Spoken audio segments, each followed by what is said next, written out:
არაერთი შედეგები მაქვს უკვე ამით, იმიტომ რომ მე თვითონ ვარ პროდუქტის პროდუქტი, რომ ჩამოთვალო ჩემი შედეგები, მოკლედ ჩემი ინსულტის პრობლემა, ჩემი ღვიძლის პრობლემა, ძვალსახსრების პრობლემა და ბოლოს აი დღეს ძალიან გახარებული ვარ, დიაგნოზი ავიღე, დღეს ბოლო შედეგი მაქვს მიომაზე, რომელიც მქონდა საშვილოსნოში, მრავლობითი ფორმის მიომა მქონდა, მათ შორის დიდი ზომებით და მცირე ზომებით.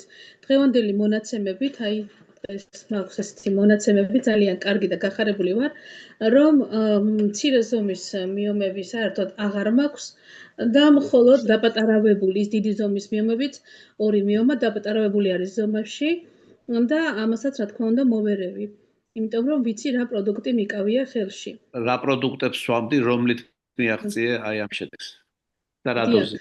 მოკლედ, დიახ, დავლია ლივი, ლივს ვსვავდი 3 თვის განმავლობაში თითო დოზას, დღეში ერთ ლივს ვღებულობდი და ლივთან ერთად სტემი ომეგას ვღებულობდი. კარგად გრძნობდი უკვე თავს, ციკლი დამირეგულირდა, არანაირი პრეპარატის ჩარევა აღარ ჭირდებოდა უკვე, რომ იმდენად კარგად ვიგრძენი თავი და ვიფიქრე, რა კარგია, კარგად ვარ და აღარ ჭირდება თქო, მაგრამ აი დღეს გადავამოწმე, რომ მე თვითონაც, ანუ ჩემთვის დარწმუნებული ყოფილიყავი და ეს პასუხი ავიღე და გახარებული ვარ, იმიტომ რომ ამ შედეგსაც, ანუ რა თქმა უნდა ველოდი, მაგრამ როცა დადასტურებულია, ეს უფრო უკეთესია.